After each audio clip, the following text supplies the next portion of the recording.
following program is a peer-to-peer advice show and does not diagnose mental health conditions. If you're seeking social services, please call or text 211 or go to 211.ca.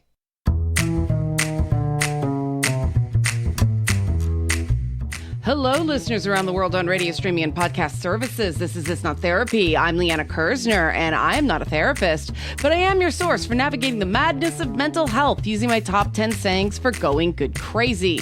This week, it's just me, back from a couple weeks, no guest, and me really struggling to figure out what to talk about. Like I said, had to take a few weeks off for some family stuff. Normally, I start the show by sharing what's going on with me, but this is all just too private. I'm not sure how much the other people involved are comfortable with me sharing.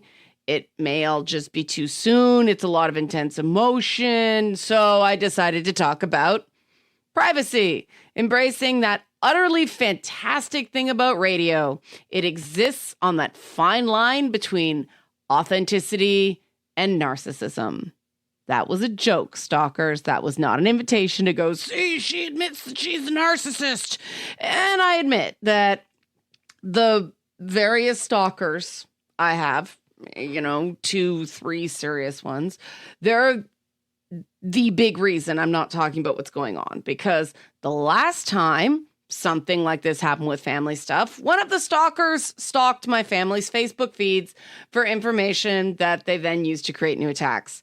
The internet age has created a complex mess when it comes to privacy. If we don't guard it, we're accused of deserving whatever happens to us. If we do guard it, then that privacy is weaponized against us in the form of ongoing attempts to breach that privacy that we value. That is online stalking in a nutshell. And how much privacy is enough varies from person to person, and there's no agreed upon social rules for where the lines are. I even got told fairly recently that when I say, I will talk about me, my opinions, and actions. I will not talk about things third parties did or said. That is generally a rule. I'll talk about me. I won't talk about other people because that just makes a mess. Somebody told me that this is proof I'm dishonest. Now, this was baffling to me. And in fairness, I'm not even sure the person who said it really believed it. It might have been a way to avoid admitting that what they were demanding of me was wrong. It was over the line. It was a situation where someone had doxed me, meaning they released private documents. In this case, it was cherry-picked bits of years of private conversations, some related to business, that I couldn't verify were authentic. Of course, refusing to talk about documents I couldn't authenticate was also proof I was lying for this person. They also believed that the fact I was angry that my privacy had been maliciously violated was proof of my guilt as well. So, opinions are like, but everyone's got one. Some of them stink. Of course, the people who violated my privacy in this instance did so because they claim I violated their privacy first. I hadn't. Even if I had, that's some serious two wrongs make a right thinking on display there. And to me, that says a lot. That's how most people, enough people, I won't say most, enough people approach privacy, though, isn't it? Theirs is valuable. Other people, not so much the minute they get angry. Now, granted, I'm an introvert in the media, surrounded by extroverts. There are different lines. But I notice that the bar for a lot of people on their privacy is higher than anybody else around them. Why is this an issue? Well, violations of privacy are just that, violations.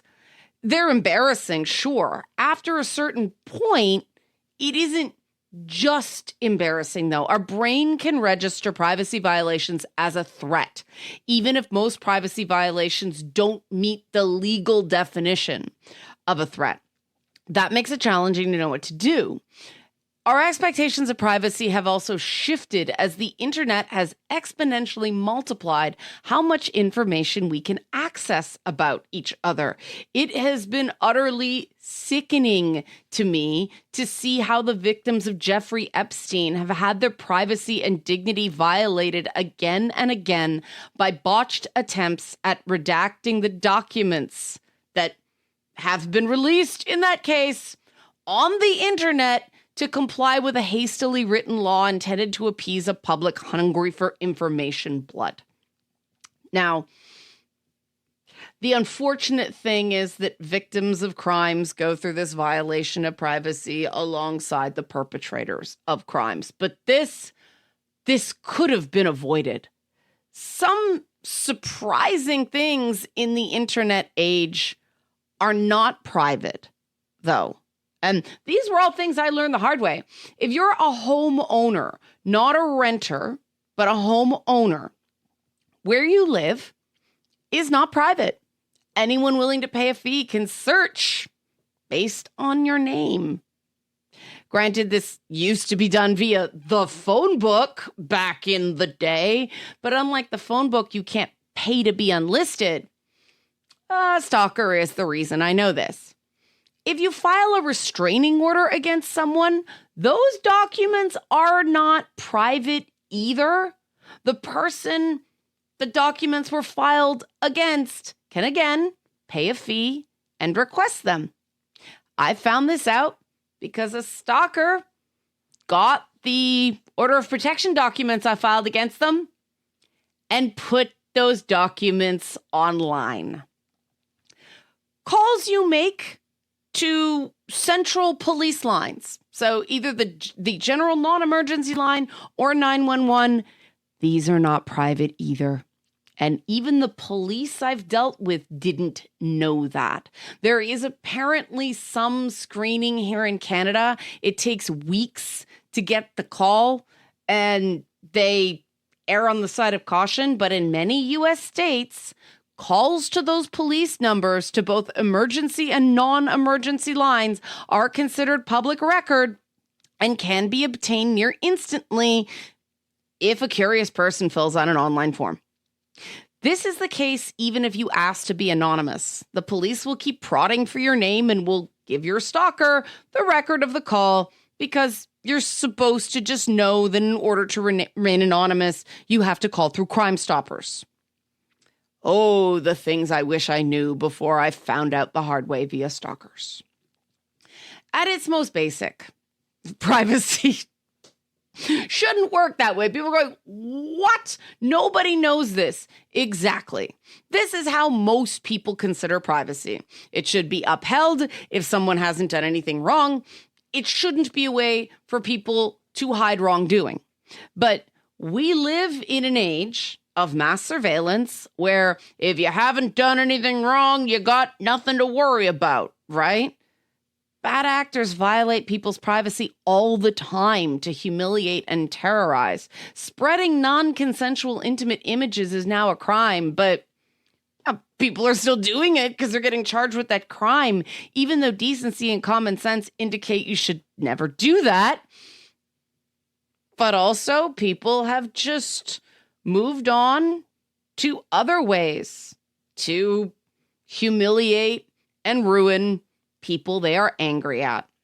You have more common and harmful stuff, like stuff that what we call lawful but awful, like gossip, spreading rumors, right? That's what I want to focus on this episode.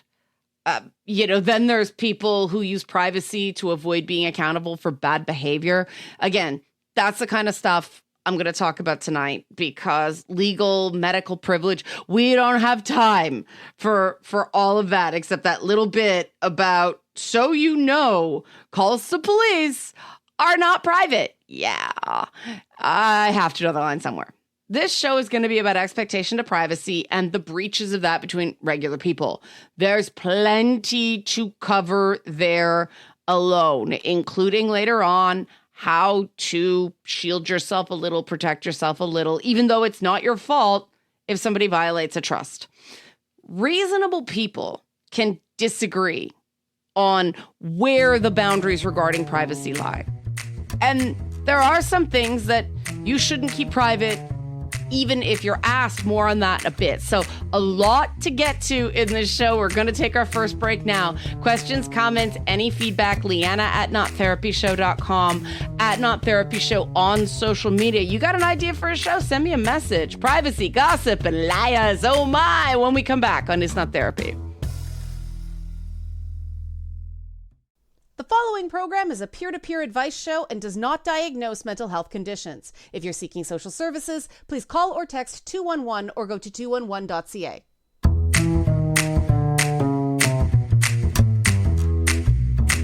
We're back on It's Not Therapy. I'm still Liana Kersner. I'm still not a therapist. We're still talking about privacy, gossip, people hiding behind privacy. What's sincere concern? What's just dishing dirt? It's complicated, and yet. Let's start with the definition of privacy I got from Google. According to Google, privacy is the right or ability of a person to be left alone, keep personal matters secret, and control how their personal data is collected, used, or shared. It protects individuals from unwanted public scrutiny, surveillance, and the misuse of their private information. Now, whenever you get a definition that includes terms like unwanted and misuse, it gets subjective fast. Somebody may not want a particular kind of scrutiny, but it's still fair. You know, when you catch a liar lying, certain politicians are supposed to make certain disclosures. They frequently find ways around that because they don't wanna. Yeah. And what does misuse mean exactly in an age where information, especially personal information, well, like I said, it's been weaponized. One person's misuse of private information is another person's punching up or truth-telling. So people end up fighting about not only the very meaning of privacy, but its purpose and applications.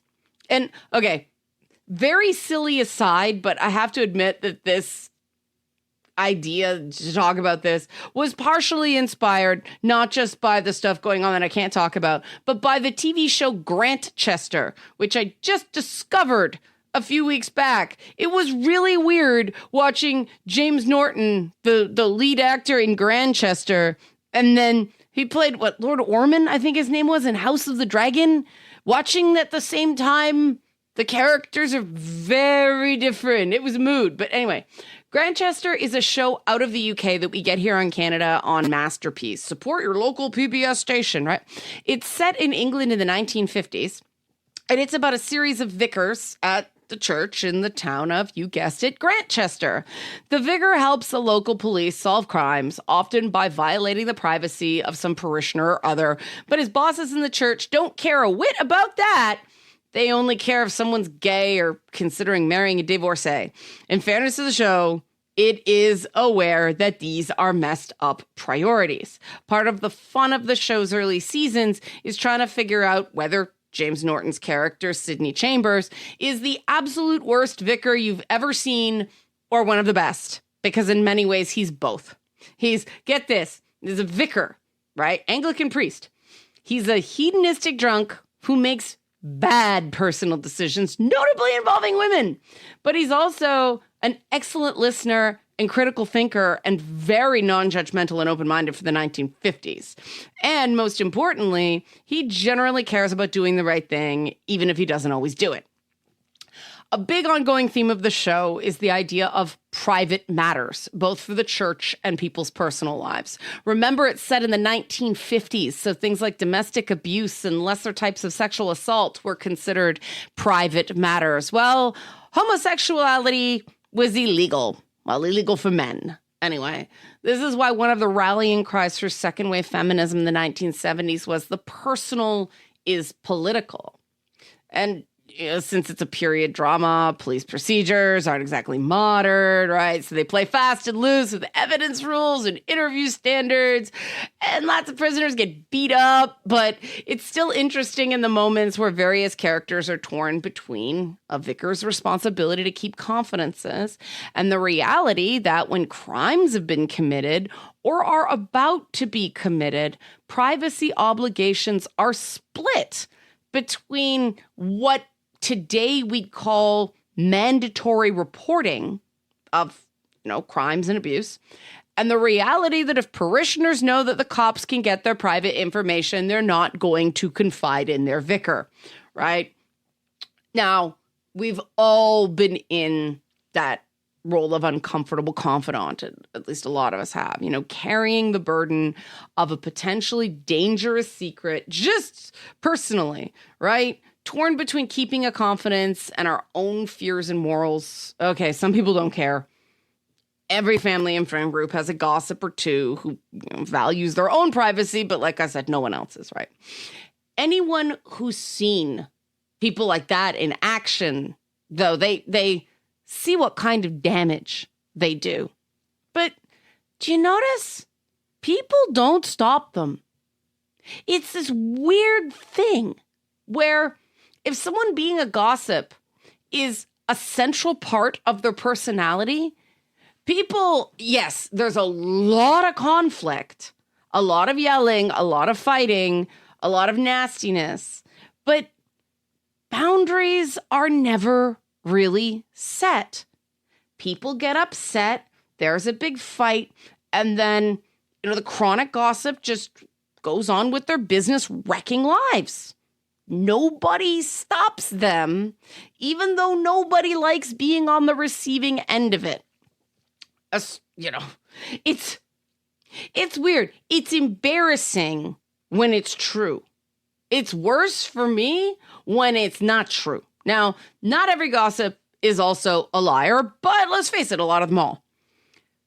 I was talking with someone over the weekend about someone we knew in common. They were in contact with them more recently than me. And it was a very, very Jewish conversation. Not gonna lie. It would oy, did she like to talk? Oy, it was never true.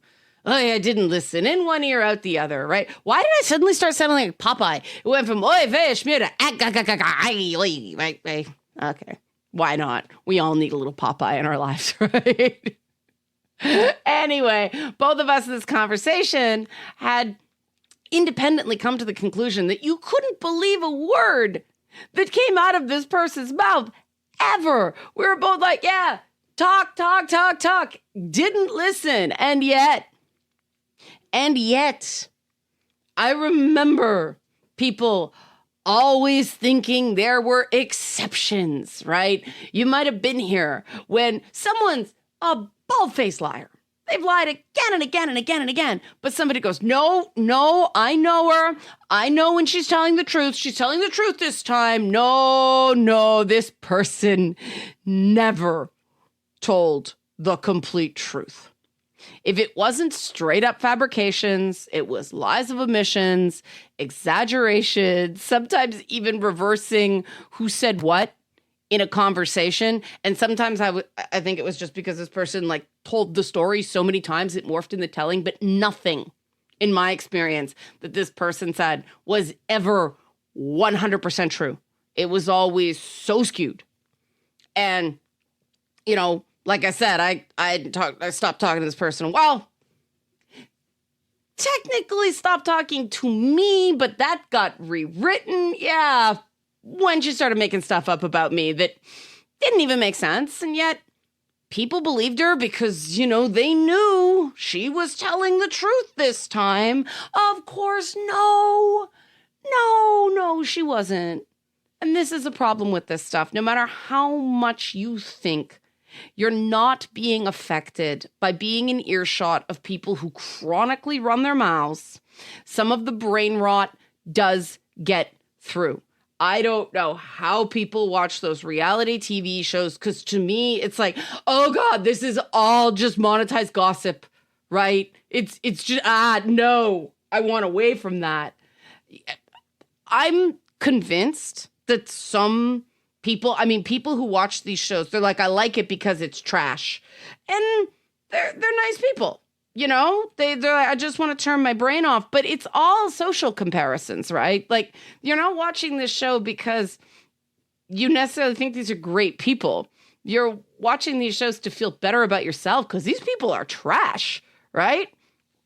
I'm convinced a lot of the people on these shows, they can just convince themselves of things that aren't true. So they can seem completely sincere while spewing, I can only call it a fire hose of verbal crap. You know, we know words can hurt, but I'm still stunned whenever I'm reminded just how much damage gossip can do. This particular person I was talking about earlier, she confuse the people she was talking about. So you've spent enough time with her, you'd hear a story about yourself just with someone else's name substituted in. Of course, and this tends to come with the territory as far as I'm concerned. Always mortally offended this person when someone talked trash about her or even told the truth and she felt her privacy was violated. One of the times she got big scandalized about something I did was I hit reply all on an email telling her to stop sending me bigoted nonsense about Muslims, But, you hit reply all. Unpardonable sin of embarrassing her by not keeping things private. Yeah, I was embarrassing, not the content of that stuff. You can tell how old this story is, right? Based on the fact that it's email.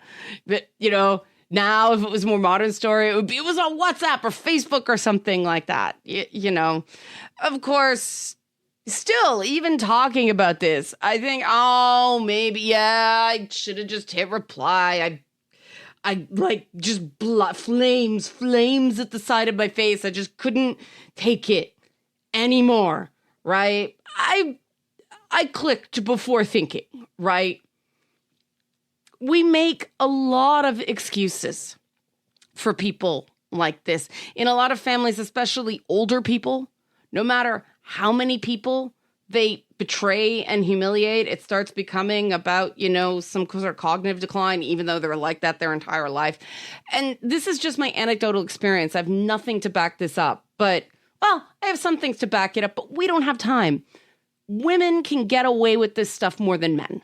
You're at least allowed to yell at the obnoxious uncle who won't stop MAGA-ing all over family dinners. Heaven forbid you make a female bigot even whimper, right?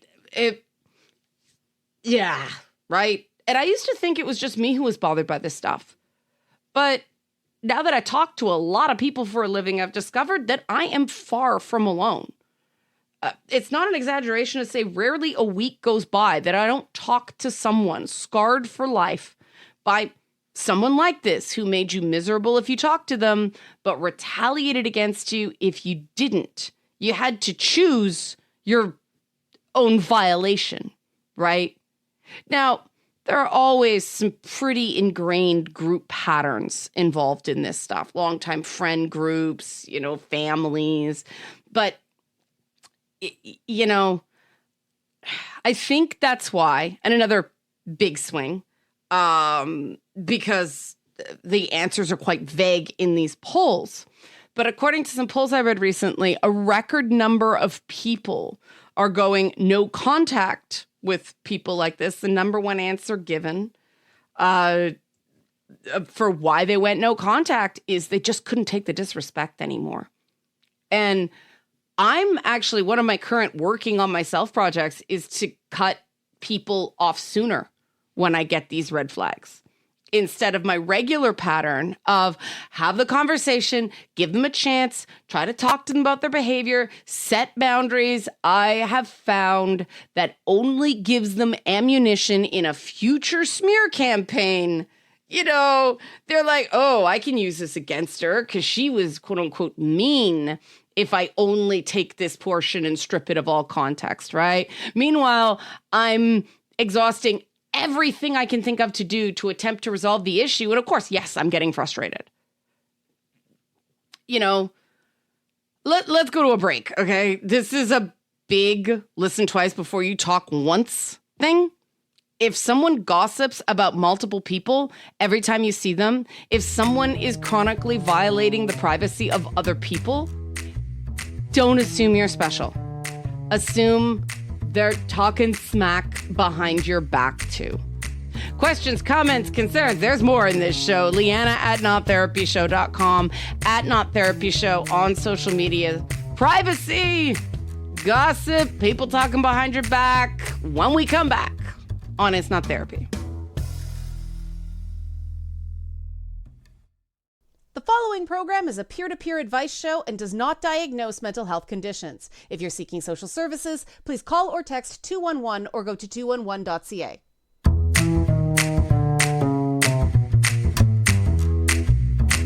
We're back in It's Not Therapy. I'm still Liana Kersner. I'm still not a therapist. We're still talking about privacy and gossip. And I struggled about whether to include this next bit because it's, like I said, it's a discussion of something I'm working on.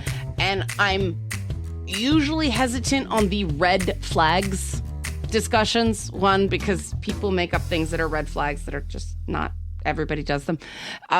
But also, I want people to recognize I'm giving you the benefit here of learning from my mistakes. But I don't want anybody to feel like they did something wrong because someone betrayed your trust, right? Don't blame yourself as you adjust your own boundaries going forward. The moral and emotional burden is on the person who manipulated and betrayed you, right? People who believe in privacy for themselves but not others have tells. Now, they're not universal, but these are some examples of things that I realized in hindsight, that was not just a quirk. That was proceed with extreme caution around people who do these things. And these are just my rules going forward, right? Take what you will from them. The first one is they talk about people more than they talk to them. All you conflict avoidant people right now are feeling called out. I see you. I want to be clear. This isn't about someone struggling with occasional things, confiding something that they're really bothered by, but don't want to say anything about. I'm talking about people who make a habit of basically dropping hints that they want other people to fight their battles for them, right? Sometimes talking through something with a third party, but saying nothing to the person in question is the right call, right? But some people are also just incapable of having the difficult conversation with the person they're upset with. They will, however, tell everyone else that they're upset with that person, then deny they said anything if they're directly confronted. These people, the ones that totally said that and then lie, these people are trouble. And the best position to be in with them is one as far, far away from them as possible. Just, the tiny speck on the horizon, that much distance. Now, we've all done this in the past and we felt terrible, right? And it was like, I'm never doing that again because I just panicked. And granted, I mean, when someone goes to, hey, were you talking smack about me?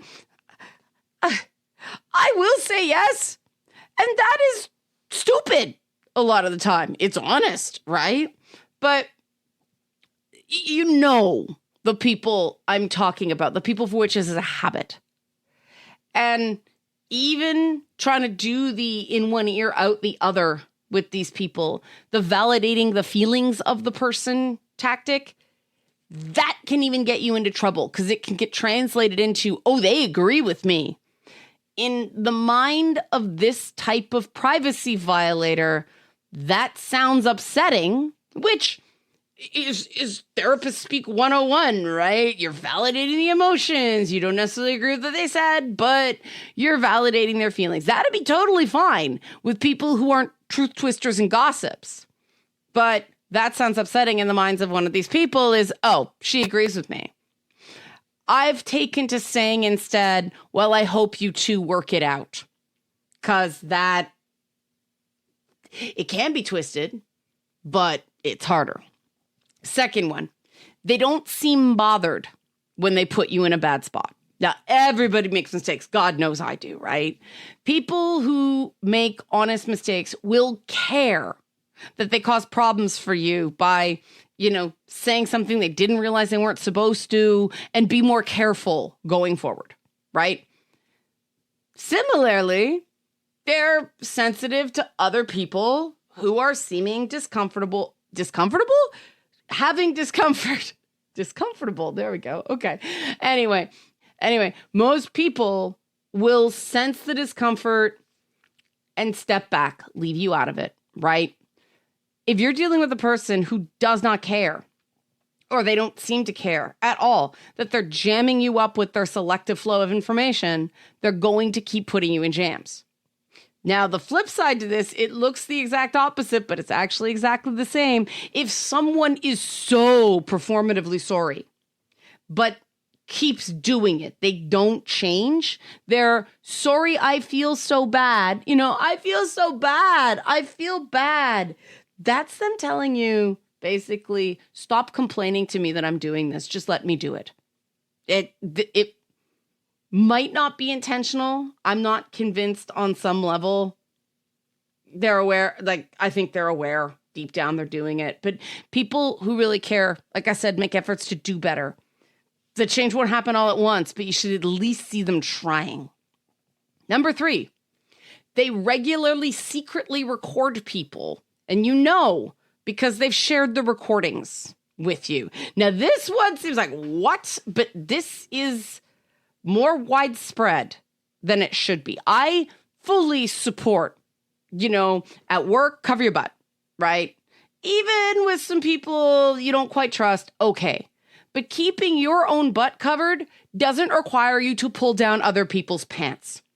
I used to think that people who recorded absolutely everything or obsessively amassed chat logs and went back and read them over and over again, I thought they were just, weird. I'm not one to judge, and probably on the spectrum, not one to judge. And I was trying not to judge, right? I've since realized that the people who do collect those conversations because they're stimming or for some other neurodivergent reason, keep those conversations to themselves unless they're afraid harm is going to come to someone. I actually know someone who does this, and this person is so careful not to betray confidences in his need to just autistically catalog everything, right? Yeah, so that's not the same. Seriously, beware of people who surveil people. It's one thing if the person knows they're being recorded, like on a podcast or stream or something like this, but if they're secretly recording people or taking snippets of chat logs and spreading them around, especially if it seems malicious, watch that. You are not safe. My 4th thing that now I am watching, big red flag for me, they're obsessed with their own privacy, but violate the privacy of others. You need both these parts for the red flag for me, because some people just have no filter. I have no filter on some things. I keep forgetting that things like playing D&D and video games is a shameful, nerdy thing for somebody. So when I'm like, what's up, League of Legends fan? They get embarrassed. I intend nothing, right? I try to watch that. But people like me, I might overshare your nerd stuff, but if you overshared my nerd stuff, I would not mind, right? The same rules apply to everyone, even if certain of our rules maybe lack a degree of boundaries. I'm aware. I am trying to watch this going forward. The people I'm talking about are not that. People I'm talking about are the ones who will gossip and backbite and lie and manipulate. And when they're caught, their defense was, that was private. You shouldn't have made it public.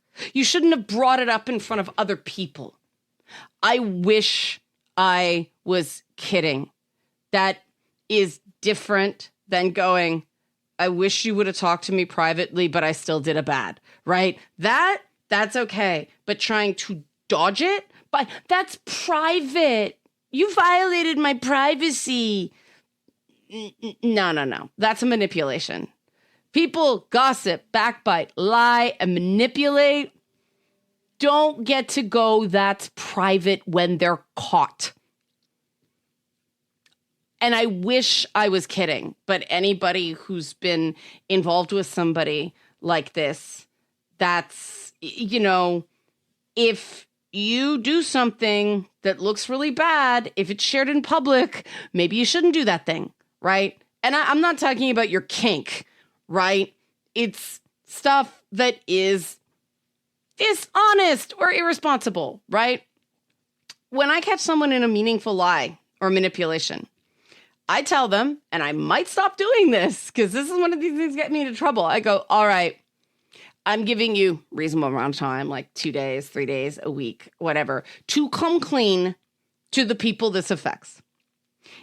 If you tell them, you can stay in the group, no problem. If you don't, I'm gonna, or you gotta leave.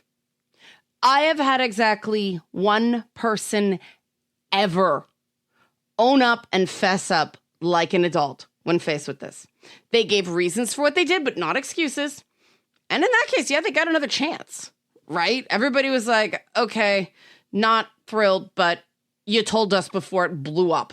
Well, they still got caught, but by me.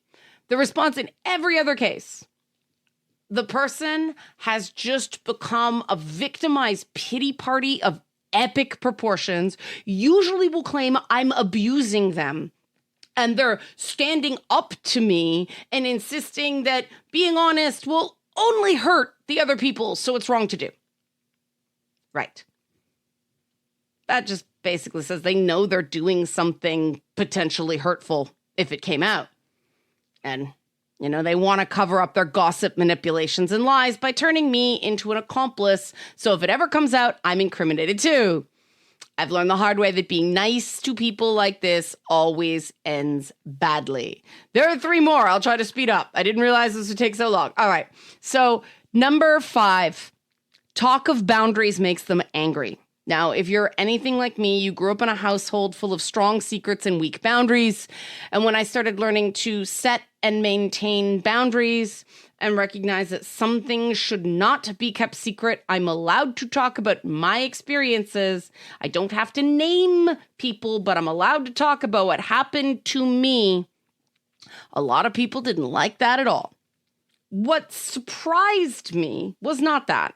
I expected that because, abusers thrive in secrecy. But the people that got angry at the very idea of boundaries, that surprised me. They openly mock the concept, and it'll be things like, nobody tells me what to do, as if that's what a boundary is. And if you have a strong character, you don't need boundaries. Like, they're baffling excuses, and they vary person to person. But people who talk this way, they're just attempting to train you to accept their boundary breaking. And they'll all have reasons, often very verbose reasons, for their high-minded and superior opposition to the very concept of boundaries. Note the sarcasm in my voice. These are not reasons, they're excuses, and they're a crock. Top 10 phrase, other people don't have to like your boundaries, but they do have to respect them. They can't do that if they reject the entire concept of boundaries. And these people, usually as an aside, tend to suddenly love the idea of boundaries if they feel like they've been wronged. But it tends to be in a very selfish way that is exactly that. I get to push someone around now. Like, you violated my boundary. I get to exact cruel revenge. That's not what boundaries are. That's not handling things like a rational adult, right? Number 6, this sort of ties in, all or nothing thinking. All or nothing thinking. If someone careens between extremes, completely melting down when you tell someone something they didn't want you to, but you get a no big deal shrug when they said something you wish they hadn't, wish you kept it between them, that may not just be a sign that they're a heartless jerk, right? It's not necessarily just selfishness. There might actually be a serious psychological condition at play there, right? I'm talking like really checked out, like when they just, run their mouth. You have to decide whether in a position to handle a condition that's serious and long-term by continuing to associate with that person. If they're willing to get serious help, if they're willing to truly face it, there's hope there. But if they're denying there's a problem, that's a really bad sign. This is not necessarily a character flaw. This could be the sign of serious mental illness, all or nothing thinking, black or white thinking. It's also called splitting, right? Number 7, this is just not. They leverage children, family members, or friends to manipulate you into not reacting when they violate your privacy or to paint themselves as the wrong party. Triangulation, baby. Yep. It doesn't matter if something wouldn't have bothered your brother or your best friend. Wouldn't bother me if they told me, right? It bothered you. It wasn't your brother or your best friend on the receiving end here. People tend to be not great at actually perspective taking with these things, I found. But also, if it bothered you, that matters. The conversation should be about what to do about that. Now, I've had people say, oh no, these second, third, fourth, 12th opinions, they give them a better perspective. And if that works for you, great, okay? But you're allowed to disagree with all 12 of those opinions. It's allowed to bother you, even though it doesn't bother anybody else. How you handle being bothered is a different story, but your discomfort is still valid, even if it's not shared. And if people are piling on you to just get you to eat your feelings, just pretend not to be bothered, even though you totally are I was too sensitive. No, that is not good. Especially if people do things in front of kids to avoid you having an honest reaction to what they did. That is not only, possibly abusing you, it's possibly emotionally abusing the children. If you're not gonna do something about that circumstance for yourself, do it for them, please. Okay, final break. I'll come back with another list, shorter one. A list of things you should not keep secret, even if you're asked or told to. Questions, comments, concerns, topic suggestions, Liana at nottherapyshow.com is my direct email, at nottherapyshow on social media. When not to keep something private on this episode on privacy after this break on It's Not Therapy. The following program is a peer-to-peer advice show and does not diagnose mental health conditions. If you're seeking social services, please call or text 211 or go to 211.ca. We're back and It's Not Therapy. I'm still Liana Kersner. I'm still not a therapist. We're still talking about privacy and the violation of privacy, especially with gossip. And I promised before the break to close on a list of things not to keep private. Now, I want to be clear. People are probably not going to like you sharing some of this stuff, but the general rule of thumb, right? General rule of thumb about when to break a confidence is it's better for them to be mad at you than dead. You have to be prepared for them to be mad at you because, the alternative is worse. And the big one, the way this was presented to me, but obviously with, peer support and suicidal ideation, thoughts of suicide. If someone is expressing a desire to harm themselves or talking that way, we have been trained, don't keep that a secret. Don't tell absolutely everyone, right? We were told, okay, I'm taking this seriously. You don't go, oh, they're just talking. You assume they are serious. Err on the side of that. Now what? Obviously, be discreet. Need to know basis, right? But do not keep that to yourself. The person, if they are truly in crisis, they are not thinking straight. Suicide is about despair, not depression. If you care about them and the choice is them hating you forever and being alive because you told someone, or them thinking you're great while they're dead, well, that's not really a choice, right? Because you can't think while you're dead. And trust me, this is when you always want to err on the side of caution, right? Similarly, if you think someone is at risk of harming themselves or someone else, say something. They will probably be angry, but that's better than failing to prevent a preventable tragedy. Now, I'm going to warn you, not much is often done, especially if you involve like formal systems. The system, if you call for a wellness check, they can only force intervention under very strict circumstances. It has to be an immediate and specific threat to themselves or others. And some communities are afraid of involving those sorts of authorities because high-profile wellness checks ended up on the news because, the police shot the person they were sent to do the wellness check on. Yeah. It doesn't have to be the police, though. Figure out who you trust and take it from there. A lot of those communities that have a lot of negative stuff with the police have alternatives. They have, community support, peer support out there. Find someone you trust and take it from there. Now, if you think someone is a victim of domestic abuse, different story, because embarrassing the abuser, shaming the abuser can make the abuse worse. But carrying around those fears that your friend or loved one is being abused can be an overwhelming weight, and it's not good to walk around not telling a soul about this. If there are just certain things that even telling one person relieves the burden from you. So getting some sort of formal guidance, some sort of counseling, other support for yourself in a confidential way is probably a good idea if you think it's unsafe to talk about something like intimate partner violence, right? If you're concerned about the well-being of a child, same way. It's important to speak up, and that's harder than ever because certain political groups have made a mockery of child grooming. Again, be discreet. Don't make it a pageant. Don't make it performative. Don't make it, look, I'm a good person.